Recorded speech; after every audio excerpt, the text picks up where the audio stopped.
Hey guys, Robbie here from CrossFit South Bend. Today we're going to talk about the pyramid of health, or you might even call it the iceberg of health. I'll explain what those metaphors mean in just a second. But basically the idea we're trying to get at today is that there are a number of factors that go into you being as healthy as you'd like to be, but some are more important than others. And I would say our common conception of what is most important is not necessarily most important, and our common conception of things that tend not to be quite as important tend to be more important. So a lot of what we think about the priorities we should have when it comes to health are a little bit mixed up, and I'm going to talk about which things we should be focusing on first in terms of being healthy, and I'll also talk about the things that even if you're doing everything right can still be holding you back from achieving true and lasting optimal health that you'll want to get fixed in order to be optimally healthy.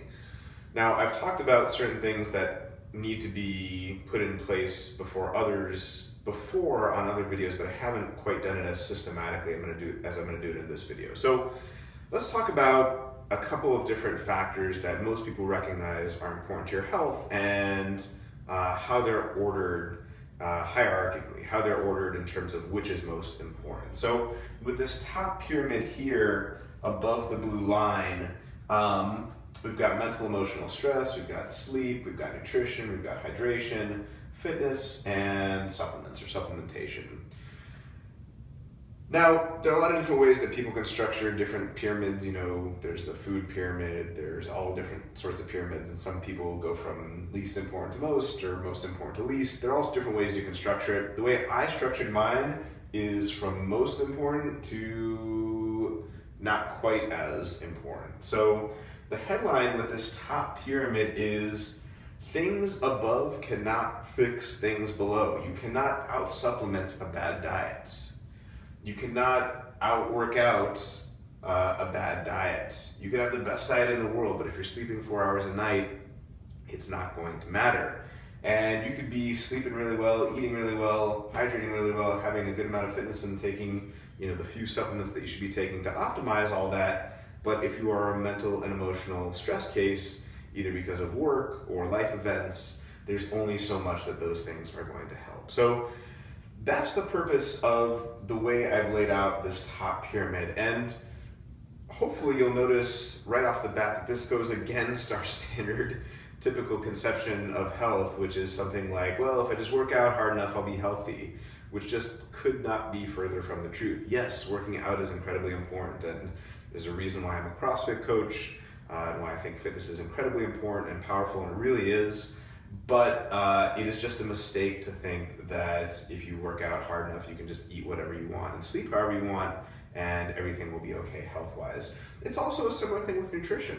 You could be eating great food, real whole food, paleo food, all the rest of it, but if you're not getting enough sleep and you're just perpetually stressed out from work, that's going to affect things. So understanding this hierarchy turns out to be incredibly important. For example, I know there's some people, because of their work, they can only make it to, our 5:30 a.m. class, and that just is what it is. And everyone's got to make their own choices and, decide what trade-offs are worth it for them. But if someone comes to me and says their goal is health, and, they're currently getting 5 to 6 hours a night of sleep because they're waking up to come to our 5:30 a.m. class, or, maybe they go somewhere else and they're waking up to go work out super early, I would say generally that's a mistaken approach. Generally speaking, if we're talking about health first, okay? So health is the main goal we're focused on. If we're talking about health, getting that extra couple hours of sleep is gonna be more important than getting in your workout, because not only does the lack of sleep increase your cortisol levels even more, working out that early without that much sleep increases your cortisol levels even further, which leads to further blood sugar imbalances and immune dysregulation and digestive issues. So it's really, really, really important to keep this hierarchy in mind. Sometimes when people ask me about supplements, or actually most of the time when people ask me about supplements, I say, number one question, are you eating real whole food right now? No? Okay, well then you really don't need to worry about supplements. for the most part, unless you're eating real whole food the vast majority of the time, which is where you should be getting your nutrients, supplements should not be a concern. People always want to know about supplements because it's the easier thing to do, right? You can just buy this pill and it's quick and easy to do, but it's not as effective as getting your nutrition, your sleep, and your mental emotional stress in line. So it's important to recognize this hierarchy. Another connection that's also very important that I've talked about in many, many other videos, but it's worth repeating. You cannot out-exercise a bad diet. You cannot out-exercise a bad diet. That is so important to remember. You know, think about it just time-wise, right? Maybe you work out for 5-6 hours a week, maybe a little bit more. What about those other times of the day when you need to be sleeping or doing nutrition? Just mathematically, in terms of the hours in the day, realistically, nutrition and sleep and all these other things, but especially nutrition, is going to have more of an impact on your health than fitness. So hopefully now with this first pyramid, you've got a sense of which things tend to be more important and which things tend to be not quite as important when it comes to achieving overall health. Now, when I initially started doing nutrition coaching, I just started out with this pyramid, and there really was nothing beneath it. I would sometimes talk about things like thyroid or adrenal stressors, but at the time, I didn't really have the context or the framework to really talk about all the other things that are even more important that lie below all these. And now that I'm a functional diagnostic nutrition practitioner, I have the context to talk about these. So now, instead of just talking about this top pyramid, imagine that this is an iceberg, okay? I drew these kind of blue squiggly lines. You know, you guys have all seen the image, right, where appearances can be deceiving, and it shows you an iceberg where it's just, you know, a little bit on top and then this gigantic thing down below the surface. Well, it's the same thing here. I view the stuff up here as the financial equivalent of spending within your means. It's a very good thing, right? If you spend within your means and you're not in a significant amount of debt, chances are you're going to be financially pretty healthy, right? Now, if you're someone who's a couple $100,000 in debt, spending within your means isn't going to get you out of that debt. It might help you avoid going into further debt, but it's not going to get you out of that debt. Similarly here, with functional diagnostic nutrition, we work typically with people who, you know, this isn't always the case. I've worked with people who don't have their nutrition in line or their sleep or their exercise, but a lot of the people I work with actually have their nutrition pretty well dialed in. They've got their sleep pretty well dialed in. They've got their fitness pretty well dialed in. And, you know, they're trying to get a handle on their mental emotional stress, but they still don't feel that good. So what's going on? Well, what's going on is there's this whole host of things beneath the surface that has even more of a role to play in optimal health than these things listed above. And I'm going to talk about those right now. Now, just by the way, before we get into this, you shouldn't read this bottom pyramid as, you know, neurotransmitters are the most important, and then energy systems, and then going up. This top pyramid is arranged hierarchically, where the bottom things are more important than the top things, but the bottom one is just, you know, a listing of the things that can contribute to either optimal health or not so optimal health, and they're in no particular order, just sort of this acronym order of the hidden stressors. So in functional diagnostic nutrition, we call these the hidden stressors, the H.I.D.D.E.N stressors, and that isn't just a cool acronym. We use the term hidden because people, you know, will readily recognize mental emotional stress. They'll say, yeah, I'm having a fight with my significant other, or man, I hate my commute to work, or my boss just is always, you know, giving me flack. They recognize all those types of stressors, but I am willing to bet many people, when faced with chronic health issues, would point to these as causes or root sources of the issues that they're facing. And for H.I.D.D.E.N and for the functional approach, these are incredibly important. So first, let's talk about hormones, both adrenal and sex hormones. So if your cortisol is out of whack for whatever reason, typically due to mental emotional stress, but it could be because maybe you're not stressed at all, but you're on a blood sugar roller coaster throughout the day, and you have HPA axis dysregulation, otherwise commonly known, perhaps unfortunately, as adrenal fatigue, then you can do all you'd like up here in terms of sleep and nutrition, fitness, and all these other things to try to get yourself back into line. And those will all be good, but just like spending within your means financially won't get you out of debt, doing these things up here won't fix HPA axis dysregulation. If your DHEA is on the tank because you've been chronically stressed for the vast majority of your life, then there are things we're going to need to do supplement-wise and health-wise to restore that balance. Similarly, for a female, if you have a luteal phase deficit of progesterone that is affecting either your monthly cycles or is leading to PMS or is leading to infertility, doing these things up here is absolutely important, but it's not always enough. So you need to make sure that this, the hormone side of things, is in line as well. And I would include in there thyroid hormones too. This is a particular specialty of mine. If you have hypothyroidism, you can do everything you want up here, everything you'd like. You can cut calories, exercise more, do anything you want. But there's a gigantic brick on the brake pedal of your metabolism. And no matter how hard you push the accelerator, things aren't going to move forward unless you get that brick off that brake pedal. It's the same thing with Graves' disease, just in reverse. Now there's a brick on your accelerated pedal of your metabolism. And no matter how much you push the brakes, you're not going to get the car to stop unless you pull that brick off. So there are deeper things going on that need to be fixed that cannot be fixed alone by these things. Immune function.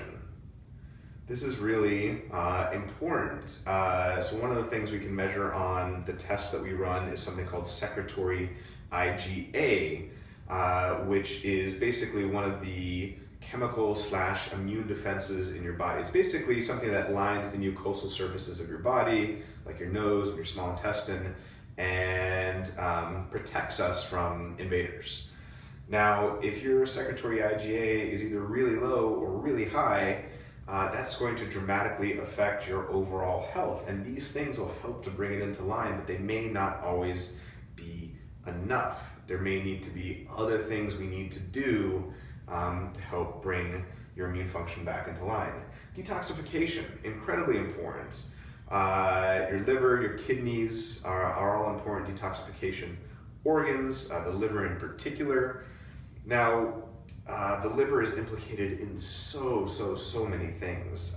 Nutrient absorption, cholesterol production, blood sugar regulation, hormone clearance. If your liver is backed up, as it were, because you use a lot of toxic products, whether they be cosmetic products, or you work in toxic places, let's say as part of your job, that's going to dramatically affect all this stuff up here. And again, this stuff will help. Eating sulfur-rich veggies will help to detoxify things, but if you've gotten to a certain point health-wise where this isn't fixing things, this could be one of the hidden issues that is keeping you from realizing optimal health. So detoxification is incredibly important. Just as an aside, something that too often gets overlooked, if someone is estrogen dominant, let's say, and they have symptoms of estrogen dominance, that can be a detoxification issue. It's not necessarily because you're producing too much estrogen. It can be because your liver isn't clearing estrogens the way it should, or you're consuming estrogen-like compounds, phytoestrogens or xenoestrogens, from certain foods, or plastic bottles and cups and stuff like that on a regular basis. Digestion, perhaps more than anything else on this list, the centerpiece of the functional model. We always quote the Hippocrates line, all disease begins in the gut, and while that's probably not 100% true, there's a lot of truth to it. Digestion is incredibly important. It's linked dramatically with, it's linked directly with immunity, hormone function, detoxification, neurotransmitter production. All neurotransmitters are made in one way or another from amino acids, i.e. the proteins that you consume. And if you don't get proper amino acid digestion, that will lead to lower serotonin levels, lower melatonin levels, which is obviously important when it comes to sleep. dopamine, all sorts of different things. So digestion is important for nutrient absorption. It's important that you have proper digestion to not let things that shouldn't be in your bloodstream get into your bloodstream, i.e. intestinal permeability, like we've talked about in a previous video. You want to make sure that you're clear of gut pathogens. And just straight up right here, this is the perfect example. You could do every single one of these things perfectly. Every single one. No stress, great sleep, great nutrition, hydration, fitness, supplements, all the rest of it. And if you have H. pylori or C. diff or SIBO, that's not going to fix the issue. Literally, there's nothing you can do nutrition-wise by itself to clear H. pylori. Nothing you can do fitness-wise, nothing you can do sleep-wise. C. diff, candida, all these different gut pathogens that are quite a bit more common than you might think or realize, especially with chronic health conditions. You cannot do these things by themselves without some sort of either prescription antibiotic or herbal antimicrobial clear these issues. So again, while these are tremendously important, they are by themselves not enough to fix certain deeper issues. What's your energy systems, or what are your energy systems looking like? What are your blood sugar balance looking like and your blood sugar regulation? That directly impacts cortisol and immune function. What about your mitochondrial function? You could have impaired carb metabolism, not just due to blood sugar dysregulation, but just in general impaired carb metabolism due to improper digestion. That leads to a situation where you're not processing carbs correctly, and then your body breaks down muscle tissue instead to try to create glucose. This is called gluconeogenesis. And if you're not absorbing the food you're eating properly, your body will break down muscle tissue essentially to get the glucose it needs, which isn't good because it's A, a really inefficient process, and B, it leads to the destruction of your lean muscle tissue. If you're interested in more about this, check out Dan Kalish's webinars on organic acids testing on his website. That's Kalish. He's got great stuff on energy systems in there, but that's just a brief preview of how if energy systems are off, everything else will be off, and it cannot necessarily be fixed just by fixing your nutrition. Lastly, neurotransmitters. This is hugely, hugely, hugely important. Neurotransmitters regulate a lot of things in our body, and if you're deficient in serotonin, or if you have an excess of serotonin, it's not just deficiency, guys. Just by the way, I know that's the most popular one that everyone talks about, but there can be an excess of serotonin. There can be a deficiency of dopamine. There can be an excess of dopamine. Your neuroepinephrine, your epinephrine. If these things aren't in line, again, all of these things will help get you back to where you need to be, but they are not by themselves enough. It may be necessary to supplement with certain things through a practitioner by doing functional lab tests. Don't just say, oh, I think I have a serotonin deficiency. I'm just going to pop some 5-HTP or some tryptophan. Not a good idea. Do this with a practitioner. Do this by getting tests. But it may be necessary to do some temporary supplementation to get you back on the right path. So a lot of different information there. So what's the main point of this video? Again, it's that for this first pyramid up here, there's a hierarchy of things that are important. Working out is important, but it's not as important as nutrition. Nutrition is important, but it's not as important as sleep. Sleep is important, but it's not as important as mental emotional stress. That was part one. Part two is talking about these hidden stressors, this gigantic iceberg or second half of the iceberg underneath the surface, that if it is not where it should be health-wise, it will impair your ability to get healthy just by doing these things. Most of the people who I see doing functional diagnostic nutrition are doing all of these things already, or if they're not doing them 100%, they're definitely in the right direction. But they need help with these other things through functional lab tests and temporary, I always like to emphasize that, temporary supplementation. The supplementation we do for functional diagnostic nutrition, it is our hope that people do that once for a period of time, typically somewhere between 6 to 12 months, and then never again. okay? Maybe with the exception of probiotics or some vitamin D or something like that. But our goal is not to get people hooked on supplements for the rest of their lives. It's to temporarily fix things that might be not going the way they should be down here, and then hopefully they can get back to just doing this and they'll be healthy. And again, this is where the financial analogy becomes very helpful. If you're in a significant amount of debt, spending within your means isn't going to get you out of that debt.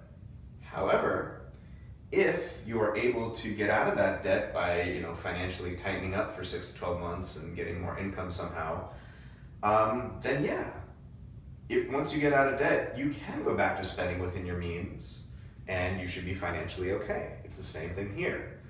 If you are in significant health debt, these things are not going to be enough to get you out of that. But if you get out of that by working with a functional diagnostic nutrition practitioner who can help you correct these things, then yeah, you can get back to the point where just doing these things and having these ducks in a row will keep you healthy. So those are the main ideas. All right, guys, thanks so much for tuning in. We'll see you next time.